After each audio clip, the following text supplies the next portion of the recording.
Hop. Donc voilà. Donc Bezrat Hashem, voilà, on en était à Davdal et Amoudbet, on va reprendre la suite, on était à Davdal et Amoudbet, on en était aux 2 points. Aux 2 points qui sont 6 lignes après le début du Hamoud. D'accord? Donc voilà. Donc doucement, doucement, on démarre. Nous dit la Gemara. On avait vu dans la Mishnah En osim ugiot la gefanim bamoed. En osim ugiot la gefanim. On n'avait pas le droit de faire des ugiot pour les gefanim. Alors les ugiot, on avait expliqué que c'est ouga, c'est en fait finalement une petite rigole qui est autour de l'arbre. Ça, tu n'as pas le droit de la creuser pendant Chalamoed. C'est ce que c'est ce que nous avait dit la Mishnah. Maintenant, la Gemara va essayer d'expliquer c'est quoi ces ugiot exactement. Maï ugiot, qu'est-ce que sont ces ugiot qui sont cités dans la Mishnah? On nous dit la Gemara, tac, c'est bon. On nous dit la Gemara, Amar Rav Yehuda, Banke. Alors, Banke, c'est des petites rigoles comme ça, des petits bassins qui sont autour du Geffen ou du Zaït, qui entourent l'arbre et dans lequel on met de l'eau pour les arroser. Alors, la Gemara, elle s'étonne, elle te dit, enfin, déjà, elle te rapporte une braïta pour te confirmer que c'est la même, que c'est bien ça. Tanya Namiachi, une braïta qui te dit cette chose-là. Elohen ou Guillot, quels sont les Guillot qui sont interdits, donc on n'a pas le droit de faire Achol Moed. Bedidin chez Beikare Zetim, chez Beikare Gefanim. Ce sont les petits trous qui sont excusez-moi, aux racines de l'arbre et aux racines des oliviers, aux racines des vignes.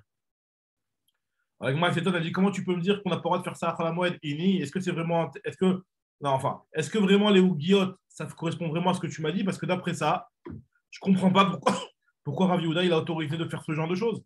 Si vraiment ce qui a marqué dans la Mishnah, ça fait référence C'est Dafka, Dafka, Olivier et Raisin ou non? Ou tous les arbres? euh, logiquement, c'est la même chose dans tous les arbres. Hein. À moins que. Logiquement, ah voilà, il est là, le docteur de Bernard. Normalement, logiquement, c'est la même chose pour tous les arbres. Hein. Après, c'est peut-être plus commun qu'on le fasse dans ce genre d'arbre que dans d'autres. Mais logiquement, je vois pas. Recording in progress. Bonjour. Shabbatov, ouais. Shabbatov. Voilà, on vient de démarrer. Au début, on croyait que vous étiez déjà là. Donc, on a démarré. Parce que ça n'a pas marché au début quand j'ai accepté. Non, parce que j'ai eu un coup de fil entre-temps. Ah, ok, non, je crois que c'est de ma faute. Ah, ok, bon, c'est bon. Non, c'est de ma faute. Désolé. Non, pas de souci. Allez, merci. Alors voilà, donc on en est, on en est à la Davdalet Amoudbet, aux 2 points, 6 lignes à peu près après le début du Hamoud. Et la Gemara est en train d'expliquer qu'est-ce que sont les Ouguiot qu'on n'a pas le droit de faire pendant Chol HaMoed. On a expliqué que ces Ouguiot, ce sont des petits sillons, des petits creux, des petits trous qu'on fait en dessous des arbres pour y mettre de l'eau et pour un petit peu arroser l'arbre. Alors la Gemara, elle se dit, ah bon, es-tu vraiment sûr que c'est ça l'explication de la Mishnah? Puisque moi, je sais que Rav Yehuda, il a autorisé de faire cette chose-là pendant Chol HaMoed. Donc toi, si tu me dis que c'est la chose qui est interdite pendant Chol HaMoed, donc moi j'ai un problème avec ce que Rav Yehuda a autorisé. Veha Rav Yehuda, Shara Lible Bartzeta, il a autorisé aux gens de l'endroit de la ville de Bartzeta, donc c'est un endroit, les Meibad, Banke, les Carméon, de faire justement ces trous-là pour leurs vignes. Donc, ils ont autorisé, Rav Yehuda, il a autorisé cette chose-là. Donc, moi, j'ai un problème avec ton explication de la Mishnah, parce que dans la Mishnah, ça voudrait dire qu'il y a marqué que c'est interdit. Et Rav Yehuda, il ne peut pas autoriser quelque chose qui est marqué dans la Mishnah comme étant interdit. Alors, nous dit la Gemara. En fait, quel serait le problème de cette chose-là? Donc, c'est bien entendu une melacha qui demande une fatigue et que même dans un cas de perte, si c'est une tira, comme on avait expliqué, que ça pose un problème. La Gemara te dit lokashia.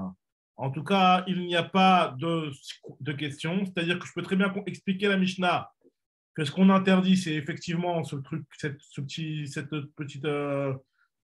sillon qu'on mettrait en dessous de l'arbre. Et d'un autre côté, je peux aussi comprendre que Rav Yehuda, il l'a autorisé. Parce qu'en fait, il y a une différence entre Bechad et Obeatike. Est-ce qu'il y a marqué dans notre Mishnah qu'on n'a pas le droit de le faire pendant Chol HaMoed? On parle d'un champ qui est tout nouveau, dans lequel il n'y avait jamais de ce genre de sillon. Et donc finalement, j'ai une grande fatigue pour le fabriquer et pour faire ces sillons pour la première fois, ça me demande un grand effort. Donc c'est pour ça que c'est interdit. Par contre, ce que Rav Yehuda, lui, il a autorisé, en fait, c'était un sillon qui était déjà là au préalable. Et il a dû se boucher ou quoi que ce soit. Et donc, il a rafraîchi l'espace. Et donc, c'est pour ça que c'était autorisé. Excusez-moi, je finis le temps en même temps. Alors, en tout cas, nous dit la Gemara. Voilà, donc ça, c'était pour cette partie-là. Continue la Gemara sur l'explication de la Mishnah où Rabbi Azar ben Azaria. On avait vu dans la Mishnah que Rabbi Azar ben Azaria, lui, il avait dit que En aussi met ta'ama. On n'a pas le droit de faire la hama. Alors, la hama, on avait expliqué, c'était justement une rigole d'eau qui mesurait de manière générale une hama. Une hama, c'est à peu près entre 50 et 60 cm, on va dire 60 cm pour arrondir, enfin pour faire plus large en réalité. Une hama, c'est 6 tfachim, on va dire. Et on n'a pas le droit d'en fabriquer une pendant Chol Hamoed. Donc, c'est directement en rapport avec un petit peu le truc qu'on a vu avant. Mais là on ne parle pas en dessous un arbre, on parle carrément dans un champ de creuser une rigole. Alors, l'Agma, elle dit, je comprends bien à Chol Hamoed le problème qu'il pourrait y avoir, puisque Chol Hamoed, c'est un problème de travaux qui demandent un effort un petit peu comme les travaux de Shabbat et de Yom Tov. Donc, je comprends que c'est interdit. Mais à Shvit, quel est le problème qu'est-ce que ça me change si le travail me demande un effort ou pas un effort? Soit c'est un travail sur le terrain, soit c'est pas un travail sur le terrain. Bishlama ba moed, je comprends bien Chol Hamoed. Mishum de katarach, je comprends bien, c'est une fatigue. Donc, tu n'as pas le droit de creuser cette rigole. Et là, chez Viri, par contre, pour la Shemitah, Maïtama, quelle est la raison? Pourquoi on interdit ça? Alors là, il y a une marloquette, quelle est la raison pour laquelle on interdirait ça? Pligouba, il y a une discussion entre Rabbi Zera et Rabbi Abba Bar Mamal. Discussion entre Rabbi Zera et Rabbi Zera Bar Mamal. Khadama, il y en a un qui explique, qui dit que la raison pour laquelle on interdit de creuser cette rigole-là pendant Chol Hamoed, mi pene shenir ekeroder. Ça ressemble comme quelqu'un qui est en train de creuser, enfin, il est en train de labourer son terrain. Donc, celui qui est en train de creuser la hama, on a l'impression qu'il est en train d'être oder. Oder, c'est l'action de labourer un terrain ou en tout cas de retourner la terre. Voilà, l'action de labourer. Donc, c'est pour ça qu'on interdit ça à Shvit, parce que c'est quelque part, il est en train de labourer. Et Khadama, il y en a un qui est en train d'expliquer que finalement l'explication elle est autre et que la raison pour laquelle on interdit à la Shemitah de faire une Amat Hamaim, c'est parce que Mipene chez Marchir Agapé al Izria, parce qu'il rend possible les rebords de cette rigole, ils vont devenir potentiellement semables. C'est-à-dire qu'en réalité, pour semer, normalement, il faut que le terrain soit labouré. Et même si on ne va pas considérer que l'action de creuser elle-même directement, tu vas la dire que ça ressemble à roder, à labourer. Mais quelque part, en creusant cette rigole, il est en train de faire en sorte que les rebords, les agapéa, ce sont qu'on appelle ça, les rebords, le sfat hama, le rebord de la hama, il est quelque part en train de la rendre avec la terre qui va être sur le rebord, ça va être finalement ce qui va creuser, il va le mettre sur le côté. Donc finalement, ça va être une terre qui va être. Attends, mais là, ouais. Là, il n'y a pas de marque-moquette en fait. Juste, on veut savoir la raison pour laquelle on interdit. Quoi qu'il arrive, la Shemitah, c'est aussi interdit. Alors voilà, tu vas voir tout de suite que l'Agma, elle va dire qu'elle va se poser la question, ce qu'il y a une marque-moquette.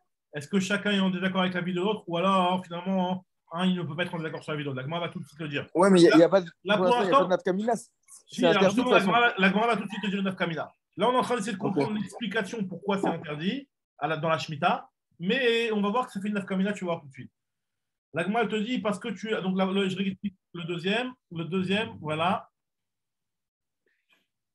Super, Joseph.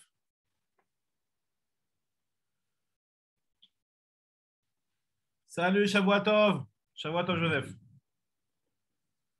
Alors voilà, on en est à Daf Dalet Amoud Bet. Shavuatov, Joseph. Shavuatov, salut. Baruch Hashem, très bien. Ça va? Ouais, Baruch Hashem. Baruch Hashem, tant mieux. En tout cas, voilà, on en est à Daf Dalet Amoud Bet et on a commencé Rabbi Elazar ben Azaria qui interdit de faire Amat Hamaim pendant Chol Hamoed et pendant la Shemitah. Et la Gemara, elle essaie de comprendre pourquoi pendant la Shemitah c'est interdit et elle donne deux explications, une marque loquette. il y a une marque entre Rabbi Zera et Rabbi Abba Mama. Il y en a un qui explique que le problème, c'est qu'en creusant cette rigole, on dirait que tu es en train de labourer ton terrain. Et il y en a un qui dit que quand tu creuses la rigole, tu es en train de prendre la terre du trou que tu es en train de creuser et tu la mets de côté. Et en fait, cette terre-là, elle est comme une terre qui est labourée, comme un terrain qui est labouré. Et tu peux, et donc c'est problématique pendant la Shemitah. La Gemara se pose la question qui vient de nous demander, Johan, comment ça se fait, Maïbinayu, quelle est la différence entre les deux avis? Est-ce qu'il y a une différence entre les deux? La Gemara te dit, Ikabinayu, nous dit la Gemara, Dekaatu Maya Batre. Lorsque, au moment où il est en train de creuser la rigole, au moment même où il creuse, il y a l'eau qui vient et qui bouche le trou. Alors, celui qui dit que ça ressemble à labourer, bah non, ça ne ressemble pas à labourer, puisqu'il y a de l'eau qui vient tout de suite boucher le trou. Donc, non, ça ne ressemble pas à labourer. Mais celui qui dit que tu es en train de prendre, avec la terre que tu as creusée, en la mettant sur le côté, cette terre-là, vu qu'elle est meule comme ça, donc tu peux semer dans cette terre-là. Donc, oui, il y a le problème. Ika, il y a le problème. Pourquoi? Parce que là, il est en train de prendre la terre qui est tendre et qui a été attendrie. Et donc, il est en train de la poser sur le rebord de la Amatamaïm. Et celui qui dit Mandamar mi pene shenire keroder, celui qui dit qu'il y a un problème, le fait de ressembler à labourer, alors là, l'Eka, il n'y a pas de problème. Pourquoi il n'y a pas le problème? Puisque finalement, au moment où il est en train de creuser, il y a de l'eau qui vient juste derrière. Donc, on comprend très bien qu'il n'est pas en train de labourer. Alors, comment elle te dit, donc la question qui a demandé Johan, est-ce que vraiment l'un il est en désaccord avec l'autre? Ou le man d'Amar mi pene shenire keroder? Pourquoi lui ne considère pas que au moment où tu prends la terre et que tu la mets de côté, tu es en train de préparer un terrain qui est potentiellement semable? Tu devrais craindre le problème du deuxième avis, à savoir de rendre apte le rebord de la Hamatamaïm à semer. Alors moi, elle lui a dit, tu as raison. C'est quoi, c'est un bon argument. Donc je vais t'expliquer que la vraie différence entre les deux, c'est pas ça, mais la différence, elle est autre. Et là, Ikabina, où la vraie différence entre les deux avis, des cas Shakil Miné Veshadé les barailles. C'est quand il est en train de creuser la rigole. Et quand il est en train de creuser la rigole, la terre qu'il est en train de prendre, il la jette au loin. Et donc, quand tu la jettes au loin, la terre, finalement, celui qui dit que Mandamar, les Mandamar, celui qui dit que le problème, il était de prendre toute la terre que tu as creusée et de la mettre sur les rebords du terrain, de la rigole, c'est considéré comme si tu prenais une partie et que tu la rendais semable. Bah là, ce n'est pas le cas, puisque tu as pris ta terre et tu l'as jetée et éparpillée au loin. Donc finalement, cette terre-là, après, elle ne va plus constituer une petite bande de terrain qui serait semable, qui serait Raoui les Zria. Donc il n'y a pas de problème dans ce cas-là. Par contre, celui qui dit que le problème, il est qu'au moment où tu es en train de creuser la rigole, ça ressemble comme si que tu es en train de labourer. Bah oui, bah ça change rien que tu l'aies jeté loin, la terre, ou que tu ne l'as pas jeté loin. Dans tous les cas, tu es en train de faire quelque chose qui ressemble à labourer. Parce que nous disons ici, les mandamar mi peneche marchira gapelezria leika, ou les mandamar mi peneche keoder ika, donc là il y aurait le problème. Alors elle pose la même question, c'est pourquoi l'un ne pense pas comme le deuxième. Ou le mandamar mi peneche marchira gapelezria, celui qui a dit que le problème il était de rendre le rebord du terrain apte à être semé. Pourquoi lui il ne considère pas que c'est un problème le fait qu'il est en train de creuser, que c'est comme s'il est en train de labourer finalement directement? Ni roche mi peneche keoder. Nous dit Agmara, Odernami qui kachakil bedour temenachle. Tu sais pourquoi ça ne ressemble pas à labourer? Parce que lui, en général, quand on est en train de labourer, la terre, on la met de côté, on ne la jette pas au loin. Donc, dans un cas où tu as jeté la terre au loin, hein, ça ne ressemble pas à Oder d'après cet avis-là, puisque tu as jeté la terre au loin. Et en général, quelqu'un qui va être Oder, qui va labourer, il ne va pas mettre la terre, jeter la terre aussi loin. Très bien. Maintenant, l'Agma, elle se pose une question. Maintenant, l'Agma elle rapporte dans les paroles de Rabbi Elazar ben Azariah dans le Mishnah. Si on dit vraiment que le problème est à cause de Oder, finalement, on va se retrouver avec une contradiction dans les paroles de Rabbi Elazar ben Azariah. Amimar matnela mi peneshinere ke Oder. Donc Amimar, lui, il dit que la raison de Rabbi Elazar ben Azariah, c'est le fait de ressembler à labourer. Et il se pose une question, Vekashele de Rabbi Elazar ben Azariah à des Rabbi Elazar ben Azariah. Pour lui, il a un problème. Ça lui pose un problème. Rabbi Elazar ben Azariah, il se contredit lui-même. Alors, en réalité, juste un truc que je voulais préciser, c'est que le problème de Oder, comme on avait vu plus haut, moi je dis pour faire court labourer, mais en fait, ce n'est pas exactement labourer. Oder, c'est le fait de creuser au pied de la vigne pour attendrir la terre. Donc, c'est le fait de. C'est pas labourer directement, hein, j'ai mal traduit. Je sais pas pourquoi je suis encore dans le truc de labourer. Oder, c'est en fait le fait de creuser. Ça ressemble comme si tu es en train de creuser au pied d'un arbre ou pour attendrir la terre. C'est comme labourer si tu veux. Creuser pour attendrir la terre. Maintenant, on nous dit Agma comme ça. Amimar, lui, il a expliqué que la raison de la Mishnah qui interdit, où il y a Rabbi Elazar ben Azaria qui nous interdit de creuser une rigole pendant la Shemitah, c'était du fait que ça ressemblait à Oder, au fait de creuser un trou qui servirait pour le bien de ton terrain. Alors là, il se pose une question, une contradiction dans les paroles de Rabbi Elazar ben Azaria l'une sur l'autre. Les cas chez les Rabbi Elazar ben Azaria, des Rabbi Elazar ben Azaria, quelle est la stira? Parce que d'un côté, il y a marqué Rabbi Elazar ben Azaria qui est en train de me dire qu'il interdit à cause de Oder. Et je vais t'apporter un autre Rabbi Elazar ben Azaria où il semblerait que c'est autorisé. Miyama Rabbi Elazar ben Azaria chez Kol Chenir Eke Oder Asou. Est-ce que Rabbi Elazar ben Azaria, lui, il a vraiment interdit tout ce qui ressemble à creuser? Et pourtant, Urmini, je t'objecte. Il y a marqué dans ma Masechet Shvit, c'est une Mishnah. Il y a marqué Ose Adam et Zivlo Otsar.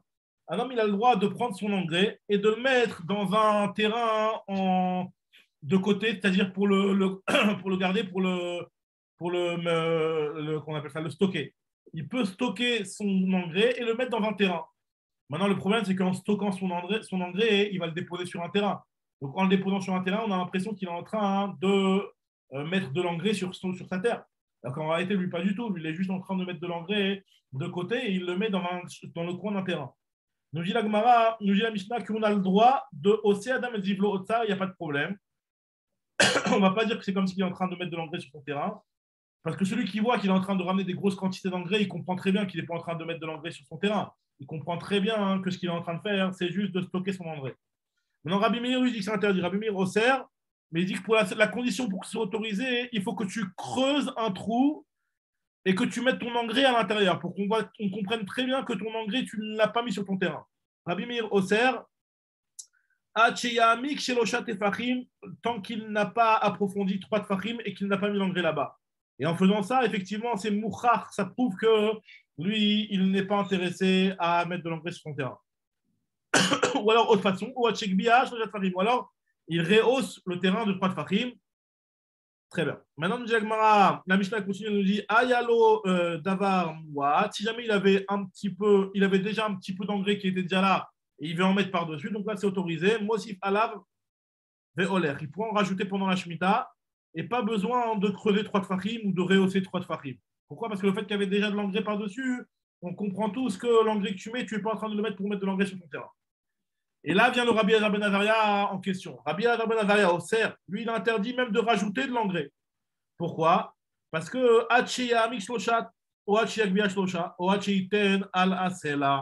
la seule condition pour lui, c'est que tu creuses et que tu fasses. Même s'il y a de l'engrais déjà qui était là au préalable, pour lui, ça pose un problème. Il faut encore que tu fasses, comme ce qu'il a dit Rabbi Meir, le fameux équerre en surélevant le terrain ou en creusant et en mettant là-bas ton engrais.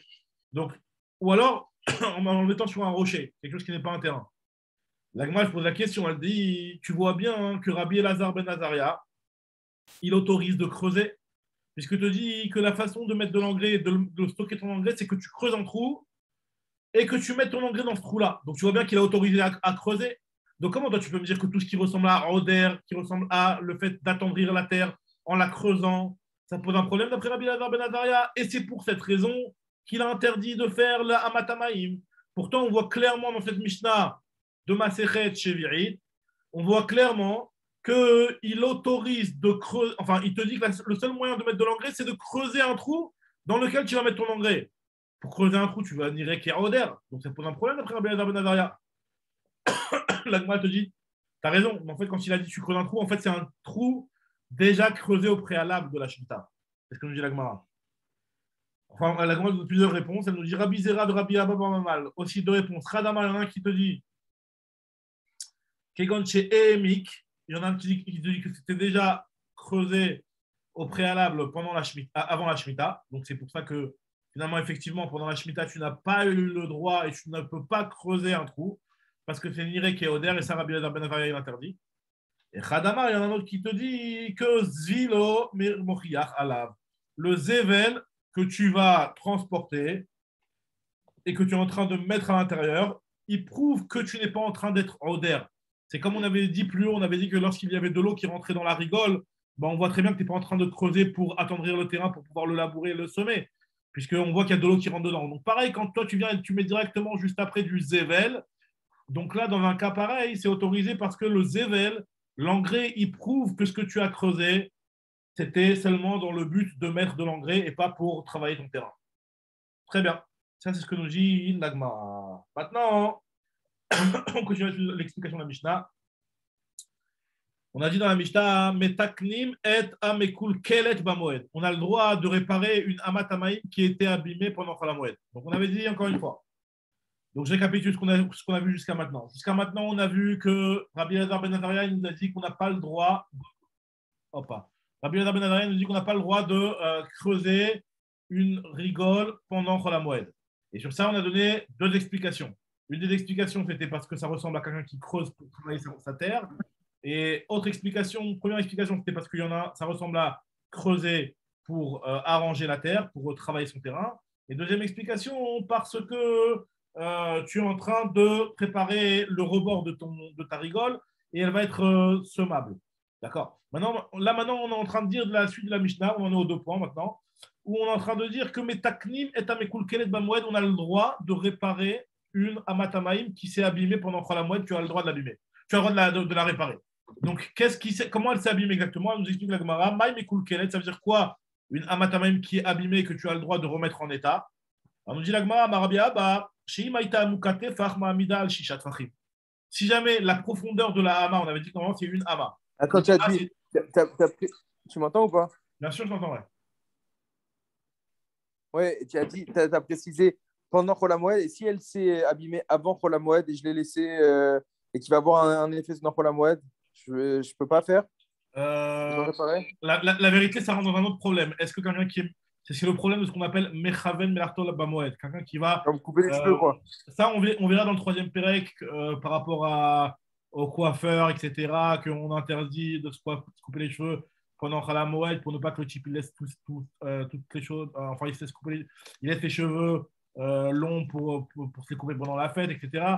Donc là, c'est le même principe. On le verra plus tard. La vérité, on n'a pas vu ce point-là. Je n'ai pas envie de te dire avant qu'on l'ait vu. Mais okay. Pour l'instant, ce qu'on est en train de parler, c'est que carrément, le type, là, il est pendant Chol HaMoed et s'est abîmé. Okay. Peut-être que ça s'est abîmé avant, mais il ne s'en était pas rendu compte. En tout cas, il n'a pas fait une pshia. C'est possible que s'il a fait une pshia et qu'il avait la possibilité de le faire et qu'il ne l'a pas fait, on va lui mettre un knas. Ça, c'est possible. On ne parle pas de ça ici. Okay. En tout cas, maintenant, nous dit la Gemara, c'est quoi une amatamaim qui est abîmée? Là, on te dit que c'est une amatamaim qui, normalement, au lieu de faire une profondeur de 6 fachim, là, il y a des cailloux et des saletés qui se sont accumulés et finalement, il n'y a qu'une profondeur de 1 téphar. Donc, toi, tu dois creuser pour le remettre à 6 fachim. Alors, nous dit la Gemara, ok. Donc, ça, c'est ça, le fait de comment on appelle ça, de creuser, d'arranger une amatamaïm qui était abîmée pendant Chol HaMoed. Alors, nous dit la Gemara va prendre des exemples qui sont un petit peu dans des cas particuliers, mais pour savoir si est-ce qu'on autorise c'est des chiffres absolus ou même dans le relatif, c'est la même chose. C'est-à-dire que finalement, lorsque tu as une amatamaïm qui faisait normalement une ama, 6 fachim, et on te dit que si jamais elle fait maintenant que 1 téphar, tu as le droit de l'approfondir pour qu'elle revienne à 6 fachim. Maintenant, imagine-toi, tu avais une ama qui faisait 12 fachim et que finalement, elle s'est bouchée jusqu'à qu'il ne reste que 2 fachim. Est-ce qu'on va dire que c'est la même idée? C'est il y a 6 fois plus, tu as le droit de creuser 6 fois plus ou non? Et pareil aussi dans le cas inverse, tu avais une ama qui faisait que 3 fachim. Et finalement, elle s'est bouchée, il ne reste que 1 demi-téphar. Est-ce que tu peux creuser pour arriver jusqu'à 3 tfachim? Ou alors non, on va voir que c'est peut-être différent. Parce que d'un côté, on sait qu'une amatamaïm, pour qu'elle soit effective ou pour qu'elle soit bonne, il faut qu'elle fasse une ama. Si c'est trop petit, l'eau, elle ne passe pas bien. Si c'est trop grand, alors l'eau, elle va passer encore mieux, certes, mais ça va te demander beaucoup plus d'efforts. Donc, on va voir si dans ces 2 cas-là, on autorise ou pas. C'est ce que moi, je te pose comme question. Alors, Pshita, je vais juste prendre un mouchoir 2 secondes parce que depuis tout à l'heure, j'ai le nez qui va couler presque. 1 seconde, Mechila.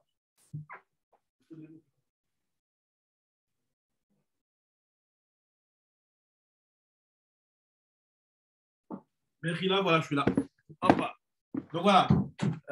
Donc, en tout cas, la Gemara nous dit comme ça. Pshita. Voilà. Alors, Pshita, Khatsi Tefar al Shlosha Tfachim. Un demi-tefar sur 3 tfachim. Donc, ça, c'est pas shoot qu'on te l'autorise. Non, la Gemara dit c'est pas shoot. Pshita, Khatsi Tefar al Shlosha Tfachim. Kevan Delo Avarmaya Lo Klumu. Au contraire, on ne te l'autorise pas. Pourquoi? Parce que c'est vrai que tu vas creuser moins et que ça va te demander moins d'efforts. Mais finalement, tu vas aller seulement jusqu'à 3 tfachim. Et 3 tfachim, l'eau, elle ne passe pas. Donc, c'est quand même que tu es en train de te fatiguer, mais pour quelque chose qui n'a pas vraiment un effet assez important et assez suffisant pour que ton terrain et que l'eau, elle va passer dans cette rigole. Donc, c'est pour ça, quoi qu'il arrive, c'est sûr, même si tu as un effort qui est moins grand, si de passer à un demi-tefar jusqu'à 3 tfachim, tu ne peux pas. Maintenant, Tifraim al Shnemasar. Si jamais tu as 2 tfachim sur 12, alors dans ce cas-là, nous disons des Qatar, Tircha Yetera, l'eau. Dans un cas pareil, tu as besoin de faire un grand effort parce que finalement, tu vas devoir creuser 10 tfachim pour obtenir la taille de ta rigole initiale qui faisait 12 tfachim. Donc, tu vas devoir creuser 10 tfachim, c'est énorme. Donc là aussi, tu ne pourras pas le faire, c'est une fatigue qui est trop importante, on ne t'autorise pas. Maintenant, Tifraim al-Sheva. La Gemara se pose la question de creuser 5 tfachim, mais pas pour atteindre 6 tfachim, mais pour atteindre 7 tfachim. C'est-à-dire qu'au départ, tu avais une rigole qui, au lieu de faire que 6 tfachim, elle en faisait 7. Et que quand elle s'est bouchée, finalement, au lieu de se boucher jusqu'à qu'il ne reste qu'un tefach, il en reste 2 tfachim. Donc l'effort, ça va être le même de creuser 5 tfachim. Mais le problème, il est, et pourquoi on se pose la question, c'est parce que le problème, il est que en creusant jusqu'à 7 tfachim, tu vas creuser plus en profondeur. Et donc, pour créer plus, quand tu vas creuser plus en profondeur, ça va te demander un plus grand effort pour sortir la terre. Ça veut dire que entre sortir de la terre qui est en profondeur de 50 cm, de 60 cm ou de 70 cm, ce n'est pas le même effort. C'est vrai que tu vas creuser que 5 tfachim. Mais 5 tfachim dans une profondeur qui est plus grande, donc ça demande un plus grand effort. Donc, la Gemara se pose la question dans un cas pareil, quel est le deal? Tifraim al-Sheva Maou. Alors, la Gemara te dit, Achachamisha Kamaamik. Dans tous les cas, dans les 2 cas, tu es en train de creuser de 5 et donc c'est autorisé. Ou alors non, le fait qu'il y ait un tefar en plus dans la profondeur, donc il y a une plus grande fatigue. La Gemara, elle te dit Tekou. La Gemara, elle dit cette question, elle reste Bessafek et elle n'a pas été tranchée. Alors maintenant, Abaye nous raconte la Gemara que Abaye, il y a des cas, on va voir des autres cas où on a le droit de faire des actions qui vont permettre à l'eau de mieux ruisseler dans le ruisseau. Abaye Sharal Livne Bar Amdar les Shachou Nahara. Lui, Abaye, il a autorisé aux gens du village de Bar Amdar d'arracher les branches d'arbres qui poussaient dans le fleuve et en fait qui gênaient qui gênaient finalement l'eau, elle coulait moins bien. Rabbi Yirmiyah pareil aussi, Sharal Livne Sarvata, il a autorisé aux gens de la ville de Sarvata les Michra Naharat Mima, de creuser et de nettoyer, de déblayer un nahar, un fleuve qui a été bouché à cause de la terre, à cause de cailloux qui sont tombés là-bas et qui ont empêché l'eau de bien jaillir. Donc, ça, il l'a autorisé. Maintenant, on dit Agmara, Ravashi aussi, Shara, il a aussi autorisé, Ravashi. Les Bnei Matamarsia, aux gens de la ville de Matamarsia. Les Agdouche Nahar Burnitz. Ah, alors, les Agdouche, ça veut dire à percer. Ça veut dire quoi percer? Parce que là, en fait, on se situe au niveau de la source elle-même, et la source elle-même a été bouchée, et elle ne jaillissait pas normalement. Et donc là, il a autorisé aux gens de la ville de Matamarsia à percer le Nahar Burnitz. Et il a dit, Kevan de Chatoumine Rabim, puisque c'est quelque chose, c'est vrai que ça demande un grand effort de percer une source pour que l'eau elle puisse jaillir, ça demande un très grand effort, et normalement, on n'aurait pas autorisé ça.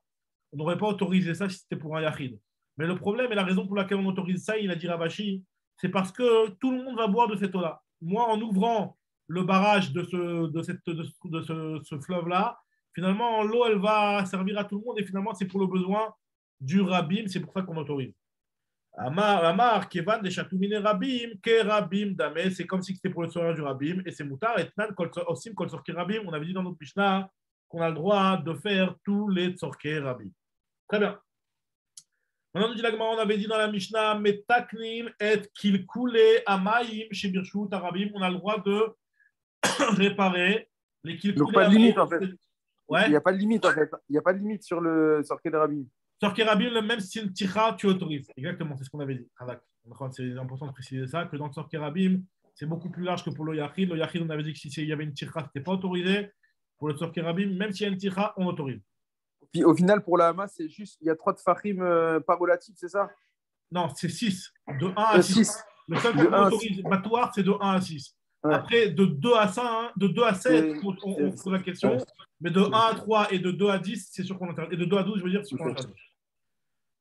Très bien. Alors, la elle dit, on avait dit dans la Mishnah, on a le droit de réparer les qui coulaient à Maïm chez Birchut Rabim. C'est-à-dire que si jamais il y avait des borotes qui ont été abîmés, on a le droit de les réparer, c'est-à-dire, par exemple, d'enlever les cailloux. Quand on avait dit que chotetim otam, mais on avait dit qu'on a le droit d'enlever les cailloux qui se sont amassés dans le puits. Alors maintenant, la Gemara va essayer de savoir, est-ce que, quand tu m'as dit qu'on a le droit d'enlever les cailloux, c'est seulement d'enlever les cailloux, mais de creuser, ça va être différent et on va te l'interdire, ou alors on t'autorise aussi à creuser, en sachant que d'enlever les cailloux, c'est un effort qui est moins grand que de creuser.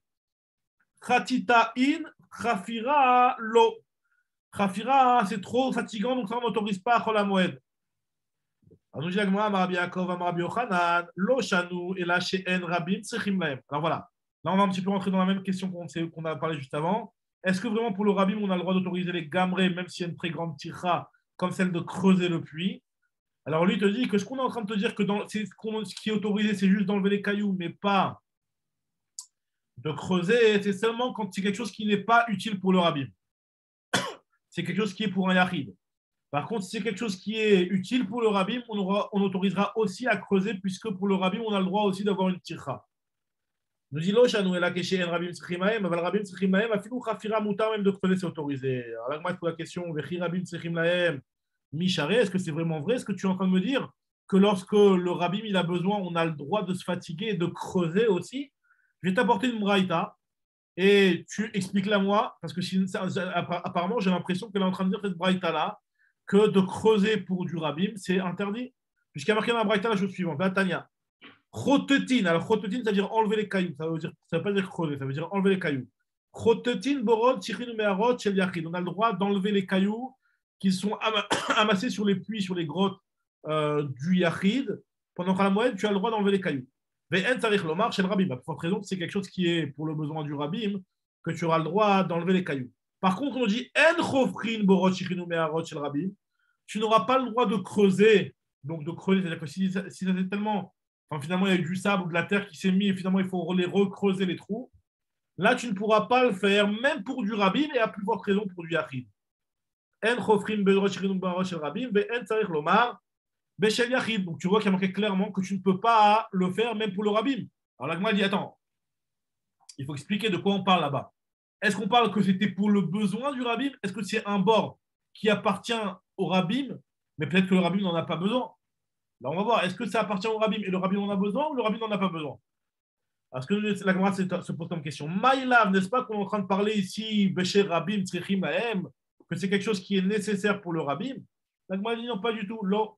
On est en train de parler ici d'un cas où le Rabim n'en a pas besoin. Ça appartient au Rabim, mais le Rabim n'en a pas besoin. Et c'est pour ça qu'on interdit. Mais effectivement, si le Rabim il en avait besoin, on aurait autorisé même à creuser. Des cavatés. Alors, je vais relire la braïta depuis le début. Alors, si vraiment on parle d'un cas où le Rabim n'en a pas besoin, ça veut dire que le Yachid aussi n'en a pas besoin. Si le Yachid il n'en a pas besoin, pourquoi tu me dis que j'ai le droit d'enlever les cailloux? Il faut bien que tu le fasses dans un certain but.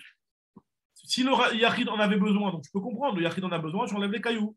Mais tu es en train de me dire qu'on parle d'un cas où le Rabbi n'en a pas besoin, donc logiquement le Yachid non plus n'en a pas besoin. Des Kavata Gabe Yachid, alors je vais dire de la même façon pour le Yachid, chez En Yachid, Sarir Lahem, Khatita Mishare, est-ce qu'on a le droit d'enlever les cailloux si le Yachid n'en a pas besoin? Pourtant il y a marqué dans une Braïta qu'on n'a pas le droit, Ve'atan, il y a marqué dans la Braïta. Borot, Shichinu Meharot, Shel Yachid, un puits d'un Yachid, Konsim Maïm et Tochan, tu pourras pendant Chol HaMoed accumuler de l'eau là-bas.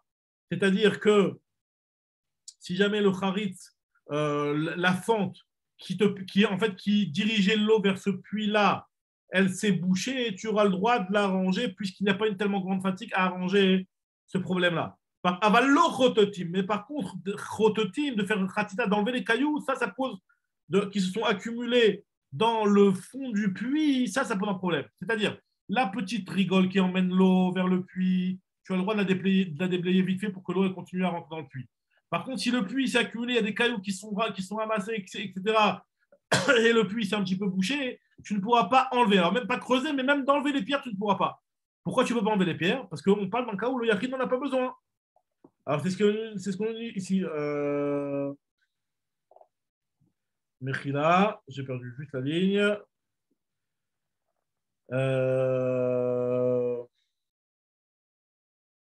Pourquoi j'ai perdu la ligne? Ouais, דחבת גבי יחיד, ותניא בראש שכין ומערות של יחיד קונצים אותם מים לתוכן, אבל לא חוטטים ולא שפין. Par exemple, tu n'as pas le droit ni d'enlever les pierres, ni le chafin. Alors, chafin, c'est de boucher les trous en mettant de la chaux, enfin de la chaux, je ne sais pas de la chau, mais du tiach, mais taïchim, mais taïech, de boucher les sédakim, les fentes qu'il y aurait dans le bord, puisque si jamais il y a, enfin c'est quelque chose qui demande aussi un effort. Et donc finalement, parce qu'en fait dans le bord, comment ça se passait à un bord? Quand il y a un trou et que tu veux que l'eau elle s'accumule là-bas, il faut bien que les parois du bord elles soient hermétiques. Donc tu mettais du tiach. Si le tiach est tombé, ton bord il est plus hermétique, il ne sert plus à rien. Tu vas mettre de l'eau là-bas, ça va s'absorber dans la terre. Donc là, dans un cas pareil, on te dit que la moitié c'est un trou. Mais là, on parle j'ai perdu. On parle du Rabim là ou on parle du Yachid? Alors justement, là on est en train de parler du Yachid. Regarde le début de la Braïta. Porot, Shirin, Meharot, Shel Yachid. Shel Yachid, on parle du Yachid là. Okay. Comment? C'est la question. Comment toi tu me dis que dans le Yachid, oui, et on parle aussi du Yachid, on n'a pas. Il nous a envoyé sur le Rabim, après il est revenu sur le. Alors voilà, justement, qu'est-ce qu'il a fait? Non, il y a la première Braïta qui nous parlait du Rabim et du Yachid. Alors on a dit, tu vois bien qu'il y a marqué que le Rabim, tu n'as pas le droit de creuser. On a dit non, mais là on est en train de parler du Rabim quand le Rabim n'en a pas besoin. Alors on a dit, alors quoi? Ça veut dire que quand tu m'as parlé dans la Récha du Yachid, c'est que le Yachid n'en a pas besoin. Et tu me dis que même si le Yachid n'en a pas besoin, tu as le droit d'enlever les cailloux. Pas de creuser, mais d'enlever les cailloux. Pourtant, il y a une braïta qui me dit clairement qu'on n'a pas le droit d'enlever les cailloux d'un bord chez le Yachid. Et c'est ce qu'on est en train de dire en ce moment. Rabbi Shmuel? Ouais. Si là, il est en train de mettre du tiers sur le bord. Ça, on n'a pas le droit, on n'a pas le droit de le faire. D'accord. Donc là, j'imagine que c'est par rapport d'Avar Aved. C'est par rapport à Davar Aved, effectivement. Oui, mais Davar Aved, comme on avait expliqué que si jamais il y a trop grande fatigue, on n'autorise pas. C'est ça. Mais je voulais une question à Gav. Est-ce qu'il y a cette notion de Davar Aved pour un tzibour? Alors, c'est ce qu'on a dit justement, que le Tzor Kerabim, apparemment, c'est un petit peu la problématique de la Tsugia ici. En réalité, tu as raison. Parce que Tzor Ketzibour et Davar Aved, c'est pas pareil. Alors justement, on avait dit juste avant que pour le Tzor Kerabim, tu pourrais faire même quelque chose qui est une grande fatigue. Oui, mais Davar Aved, supposons qu'il y a une communauté qui va perdre, on va dire, un terrain ou un truc qui appartient à toute la communauté. Alors, Vadaï que c'est Mouta, Kavachomer. Si Davar Aved, c'est Mouta pour le Yachid, Kavachomer, c'est Mouta pour le Tzibour. Maintenant, pour le Tzibour, on autorise même Davar Aved, même s'il y a une Tircha. Et là, c'est là ce qu'on est en train de se poser dans une question. Okay. Là, on est en train de parler d'un bord qui est un bord du Rabim. Et on te dit on se pose la question, est-ce qu'on peut creuser? Creuser, c'est quelque chose qui demande un grand effort. Alors on a dit non, peut-être qu'on n'a pas le droit de creuser. La Gemara a dit non, on a le droit de creuser. Et là, je ne sais pas si on a mis la limite, mais sur Ketzibour, c'est Dafka pendant Chol HaMoed ou à la sortie des fêtes aussi? Là, on parle de pendant Chol HaMoed. Donc c'est les besoins pendant Chol HaMoed. Après, effectivement, tu peux te poser la question, si jamais c'est quelque chose que si tu ne le fais pas pendant la Chol HaMoed, c'est le Tzibour, il va être en galère après la fête. Ouais, c'est ça la question que je pose. Ça, c'est autre chose. Ouais, t'as raison. Mais c'est un argument, disons, on va dire que c'est une plus grande coula, parce que là, tu le fais un petit peu comme la Hana, si tu veux. C'est plus grande coula. Là, on ne parle pas de ça pour l'instant, mais c'est possible que ça fait partie du Ether. C'est possible que ça fait partie du Ether, parce que sinon, le Rabbi va être en galère. Comment tu vas faire? C'est possible que ça fait partie du Ether, mais c'est une coula plus grande qui n'est pas traitée ici pour l'instant. T'as raison. Maintenant, ce que nous dit la Gemara, comme ça, la Gemara te dit. Donc voilà, on ne perd pas le fil. Donc là, ce qu'on est en train de dire ici, c'est qu'on voit dans la Braïta que pour un bord Shel Yachid, tu ne peux pas enlever les cailloux. C'est quoi la différence entre la Braïta d'avant qui nous disait qu'un bord Shel Yachid, tu peux enlever les cailloux, et ici, on te dit qu'un bord Shel Yachid, tu ne peux pas enlever les cailloux? N'est-ce pas que la différence, elle est qu'il y en a un où tu as besoin, il y en a un où tu n'en as pas besoin. Que quand tu n'en as pas besoin, tu ne peux pas enlever les cailloux. Quand tu en as besoin, tu peux enlever les cailloux.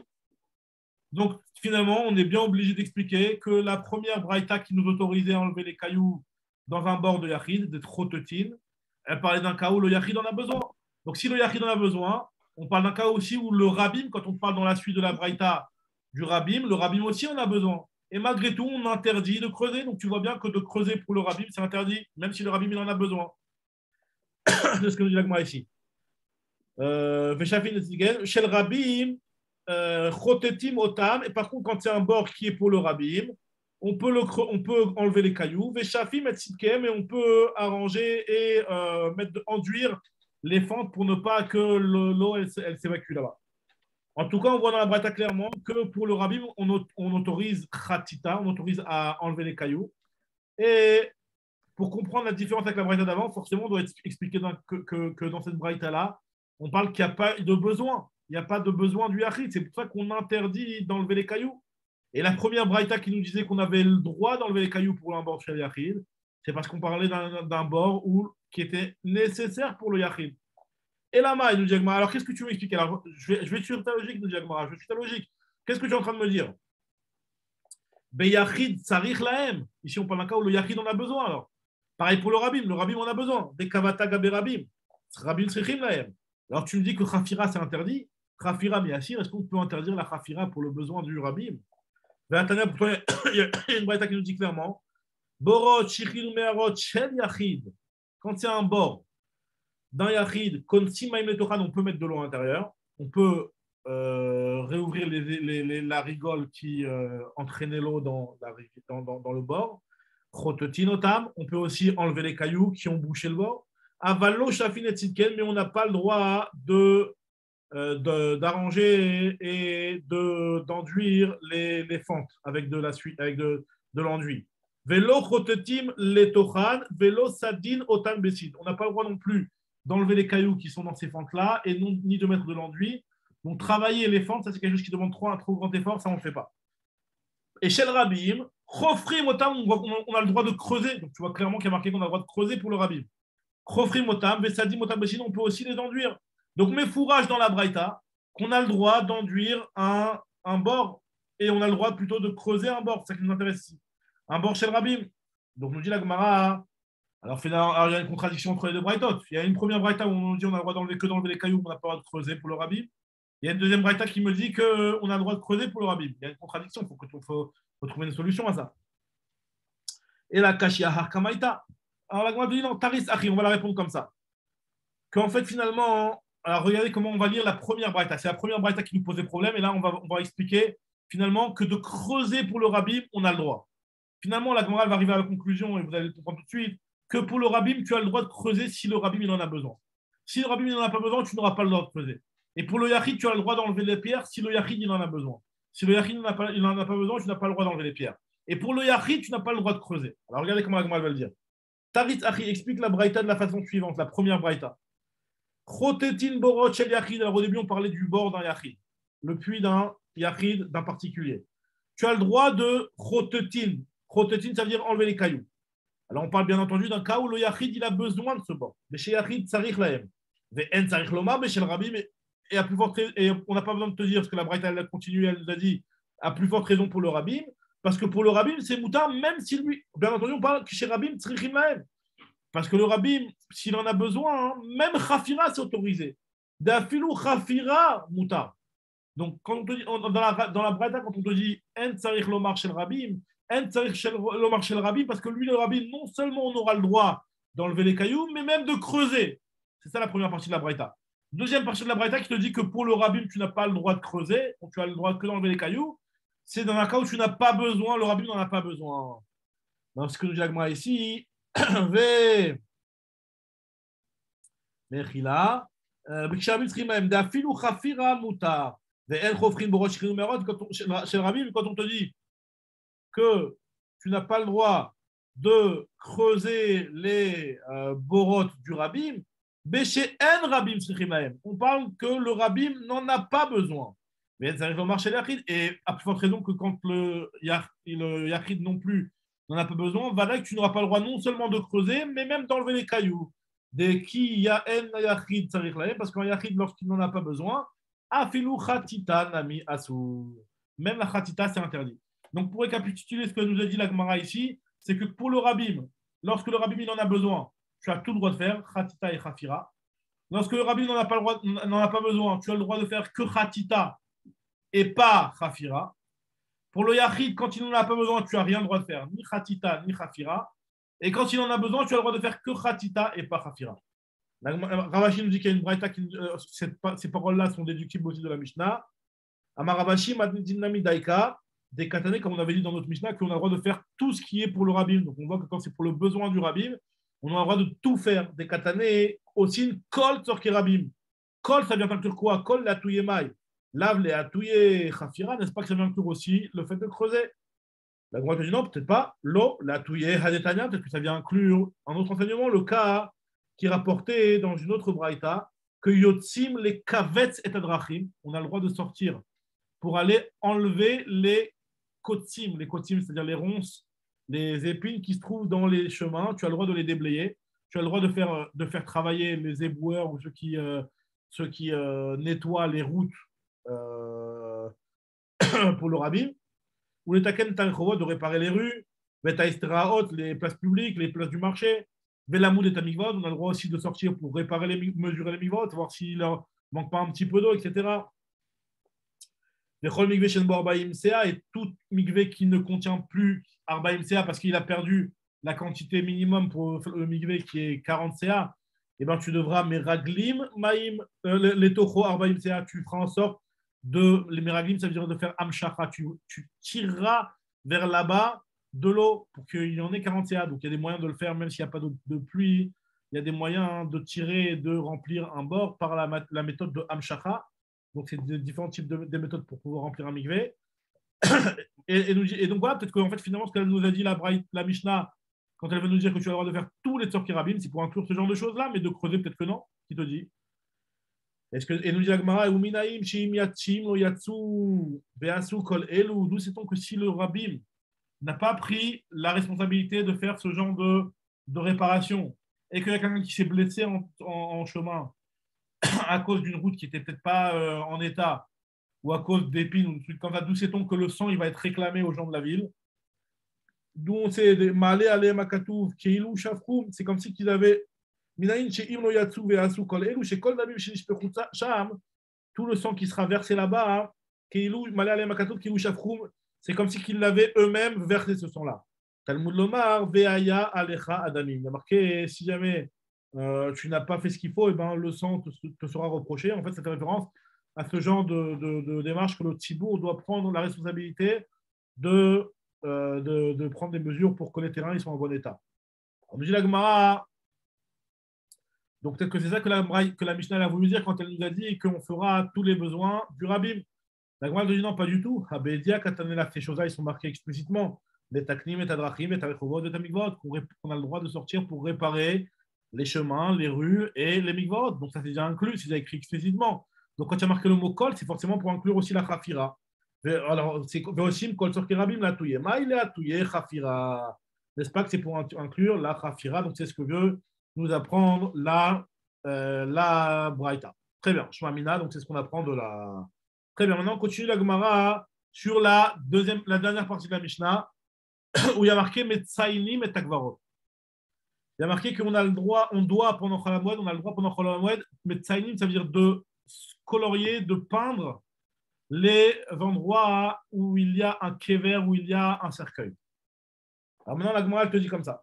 D'où sait-on, ce inyan-là, qu'il y a un inyan de colorier les endroits où il y a un mort qui est enterré? D'où apprend-on ces choses-là, nous dit la Gemara?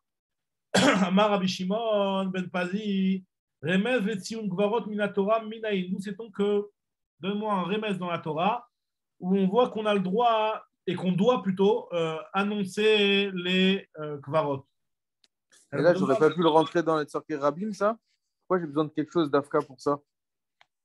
Tu parles au niveau des Chol HaMoed? Tu parles dans la Mishnah, quand tu te poses pourquoi la Mishnah nous a précisé ça alors que ça fait partie de Tzorki Rabim? Là, on parle disons que c'est un Tzorki Rabim. Alors, disons que c'est un Tzorki Rabim. Les Tzion, c'est bien pendant Chol HaMoed, c'est ça? De les colorier pendant Chol HaMoed, ouais. De les peindre pendant Chol HaMoed. Ouais. Bah alors, c'est Tzorki Rabim. C'est Tzorki Rabim, mais alors tu te poses la question pourquoi c'est Tzorki Rabim, on a le droit, on a besoin de nous le préciser en plus. Ouais, bah ouais. Alors le truc, c'est que. Cohen, c'est pas Rabim. Les Cohen, c'est peut-être pas considéré comme Rabim? Non, c'est considéré comme Rabim, les Cohen. Bien sûr, c'est considéré comme Rabim. Non, c'est une bonne remarque. La vérité, alors je suis en train de me poser la question, est-ce que de là, on ne tirerait pas peut-être une preuve? Est-ce que tu avais demandé que quelque chose qui va être nécessaire pour après la fête aussi, toutes ces choses-là, ou alors quelque chose que tu aurais pu faire avant, mais tu ne l'as pas fait, tu peux quand même le faire. Peut-être c'est ce genre de Hidushim-là qui sont marqués ici. Je ne sais pas, il faut réfléchir, mais c'est une bonne remarque. En tout cas, nous dit la Gemara continue, elle nous dit d'où on apprend ce Inyan-là de faire Tsioun la Kever. De faire un Tsioun, d'accord? On dit je vais monter au Tsioun de Rabbi Shimon Bar Yochai. Le Tsioun, d'où on sait qu'on doit faire un Tsioun. Tsioun, ça veut dire le signalement. D'où on sait qu'on doit signaler les Kvarot. On nous dit la Gemara, il y a un basou dans Yecheskel qui nous dit Vera etzem Adam, ou Bana etzlo Tsioun. Tu verras l'os d'un homme et tu y construiras un Tsioun. Donc de là, on voit qu'on doit signaler les Gvarot. Alors, comment elle te dit, Amar les Ravina, les Ravashi, Hamikamedete Yecheskel, Madamar, avant que Yecheskel vienne, on ne savait pas. C'est que Yecheskel qui nous a appris cette chose-là. La Gemara dit non, pas du tout, qu'est-ce que tu racontes? C'est comme un autre cas où on voit que cette chose-là, on l'apprend de Yecheskel, mais on le savait avant. Veille mère, selon ta question, Adamar Afrida, parce que Afrida nous a dit que Davarze, Mitorat Moshe Rabbeinu, Lola Madno, cette halakha-là, je ne l'ai pas appris de la Torah du Chumash, du Torah de Moshe Rabbeinu, mais je l'ai appris des paroles de Yecheskel ben Bouzi. Quelle halakha? L'halakha qui me dit Kol ben nechar arel lev et arel basar lo yavo el mikdashi les charteni, enfin, entre parenthèses. Tout celui qui est non circoncis, il n'a pas le droit de venir au Beth Amikdash. Et en fait, on parle de quelqu'un qui arel lev, ça veut dire qui est devenu Oved Avodazara, ou Arel Bassar, c'est qui n'a pas fait la Brit Mila, ils n'auront pas le droit d'entrer au Beth Amikdash pour faire la Avoda. Alors, avant Yecheskel, on ne connaissait pas cette halakha, tu vas me dire. Mikamed était Yecheskel, Man Amar. Et la Gemara là, on ne le savait par tradition. Et après Yecheskel, on l'a vu dans les petits de Yecheskel. Bata Yecheskel va se mecher akra. Achanami, Gemara là, Bata Yecheskel va se mecher akra.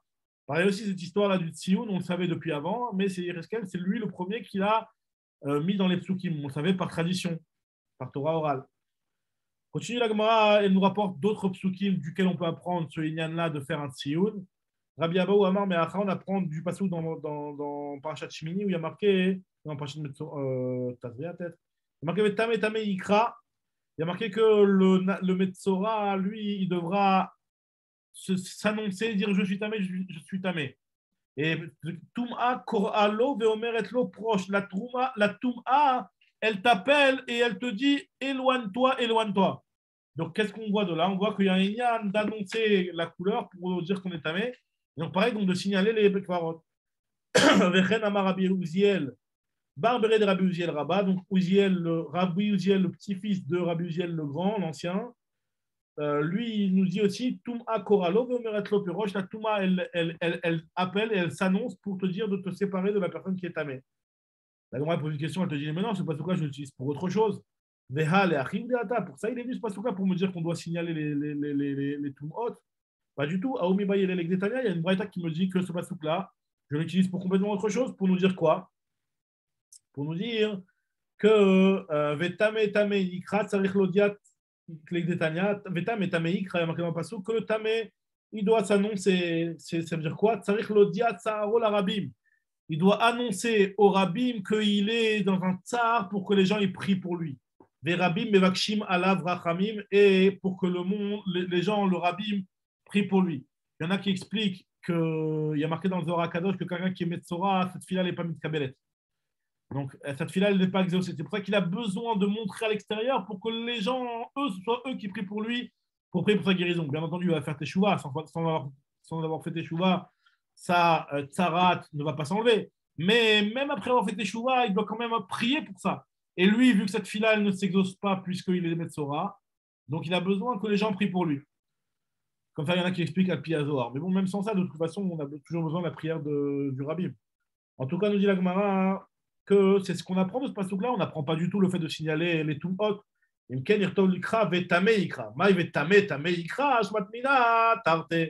qu'il y a marqué 2 fois le mot tamé, on apprend les deux halachot. Amarava, il te dit non, moi j'apprends dans un autre endroit, il y a marqué le fameux interdit de ne pas mettre une embûche devant l'aveugle. Tu dois donc annoncer, signaler, pour ne pas que ça te soit une embûche devant une personne qui mangerait de la trouma. Rav Papa lui te dit un autre pasuk, il y a marqué Solou, Penoudarech, il y a marqué dans le pasuk Solou. Solou, c'est une lachon Messila, faites un chemin et déblayer le chemin pour ne pas que la touma soit en plein milieu du chemin, donc annonce les choses. Rabbi Hanina Amar, Arinu Mirshol Miderech Ami, enlever l'embûche du chemin de mon peuple. Donc c'est un passage dans la vie, mais qui est un petit peu la même idée que l'Ifnei vers l'Otitel Mirshol. Rabbi Yoshua ben Ravidi Amar, il y a marqué dans le pasuk, Veodata lahem et derech yelchuba. Donc c'est dans la page Tashavua. Donc on va dire ça dans l'intro. Vous devrez montrer le chemin qu'on doit prendre. Là, en général, on dit le chemin qu'on doit prendre dans le sens chemin dans la vie. Mais là, on te dit plus terre à terre, c'est plus le chemin que tu dois prendre et tu ne dois pas justement passer sur une touma. Donc, on doit t'annoncer la touma. Marzutra Amar, il y a un autre passou qui te dit ça.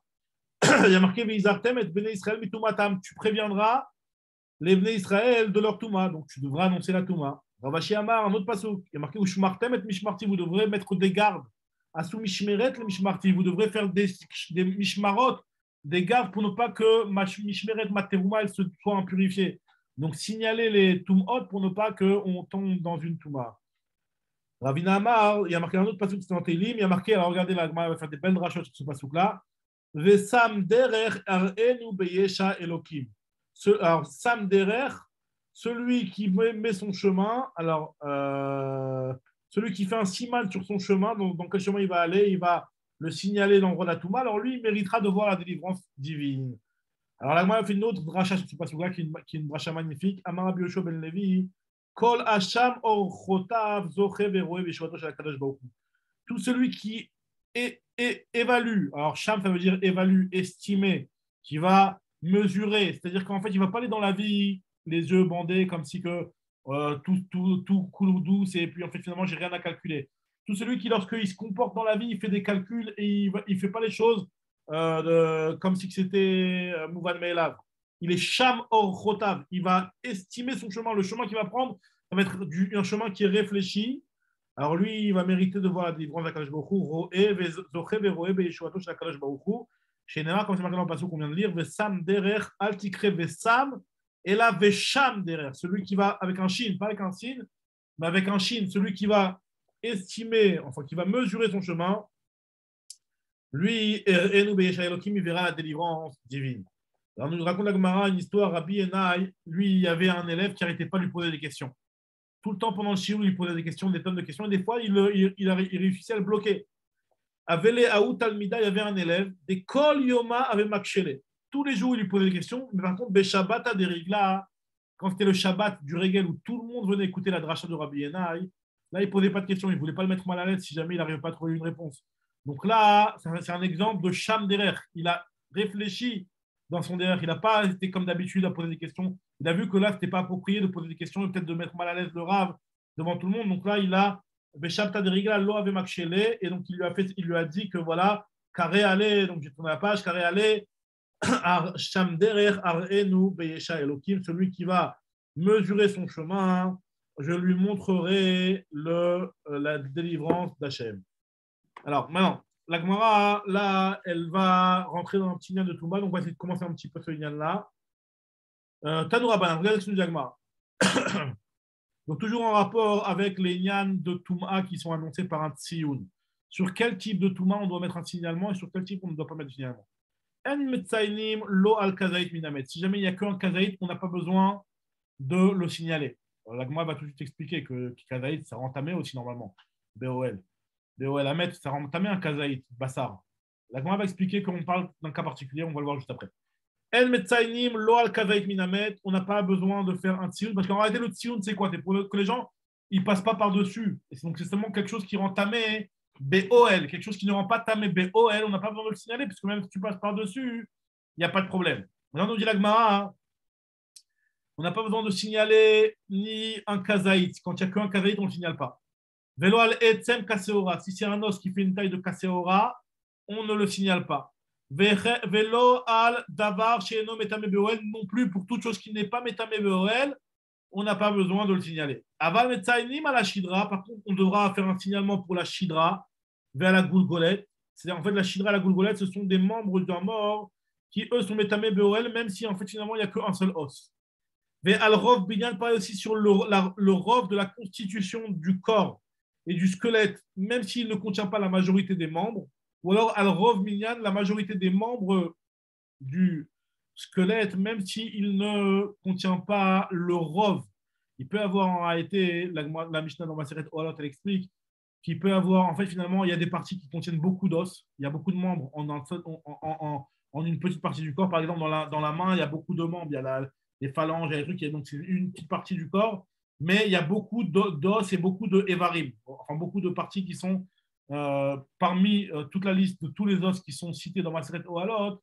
Il y a des parties qui ont une majorité du corps, mais ça ne représente pas la majorité du squelette de la personne, parce qu'il y a il y a des os qui sont très grands et qui prennent une grande taille. Et pareil dans le sens inverse.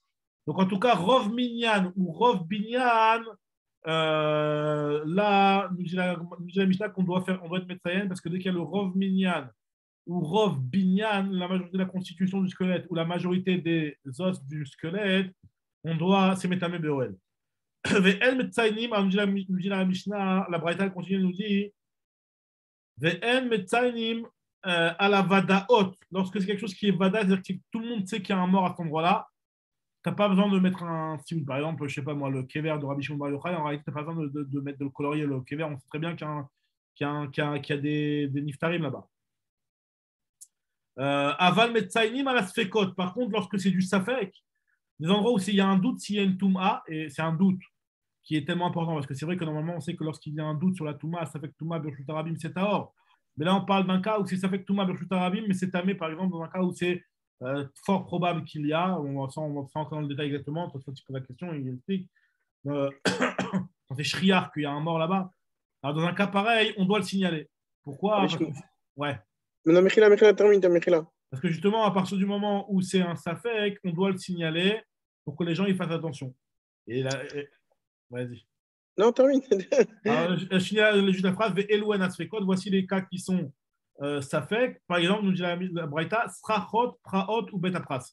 On va expliquer c'est quoi ces trois cas-là. Srachot, c'est Milachon Srach, donc quelque chose qui est comme un toit. Ouais. Ou Praot, on va voir, c'est des pierres qui sont, on va expliquer juste après, c'est un type de pierre qui recouvre une partie de terrain aussi. Ou Betapras, on va expliquer c'est quoi le Betapras. Voilà, vas-y, Chicout de Genève.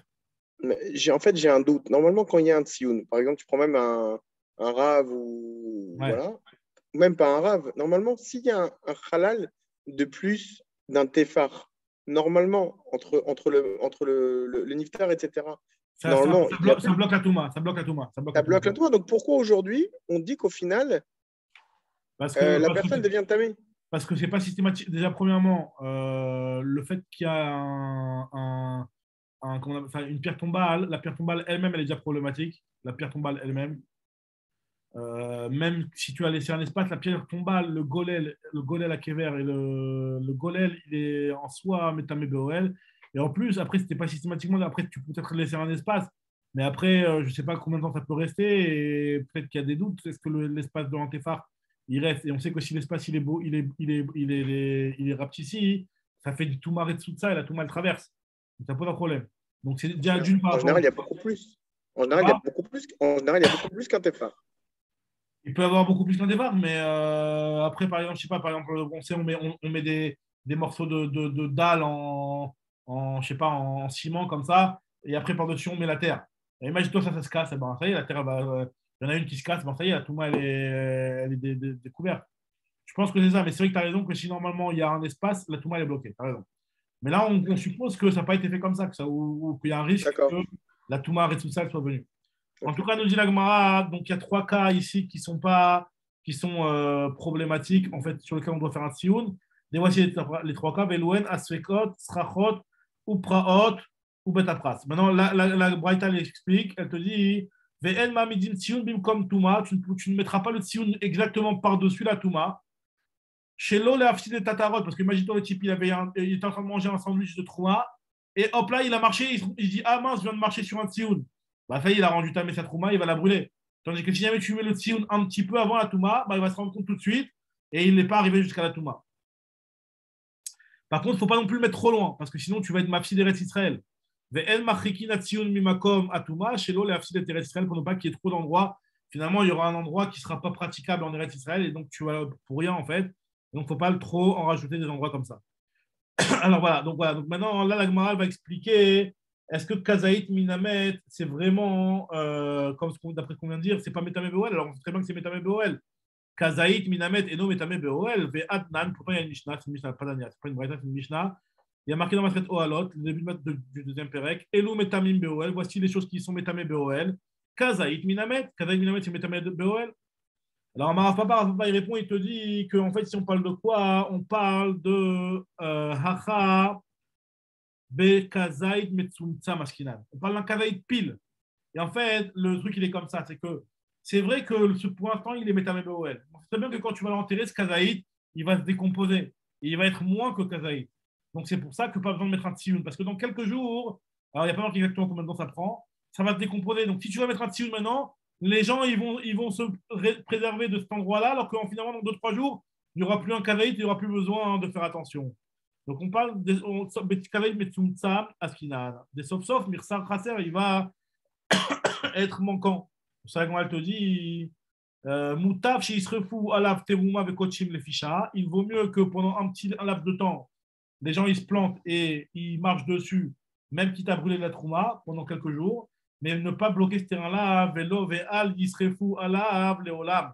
Et ne pas que tu vas le signal et que les gens, si jamais ils se trompent et qu'ils marchent par-dessus, qu'ils vont brûler la Terouma alors qu'il n'y a pas besoin de la brûler, puisque finalement, il n'y a plus un Kazaï.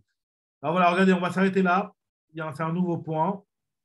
Ve'al Isrefou, les Olam. On va s'arrêter sur ce point-là. Ve'louan Asfekot. On va expliquer justement la suite, c'est quoi exactement les Asfekot. Donc, bien évidemment, demain, je vais mettre dans le contexte sur l'explication de cette braïta-là. Chazak Baruch, les amis. Chazak Baruch. Shavuot Tov. Alors, à demain, Bezrat Hashem.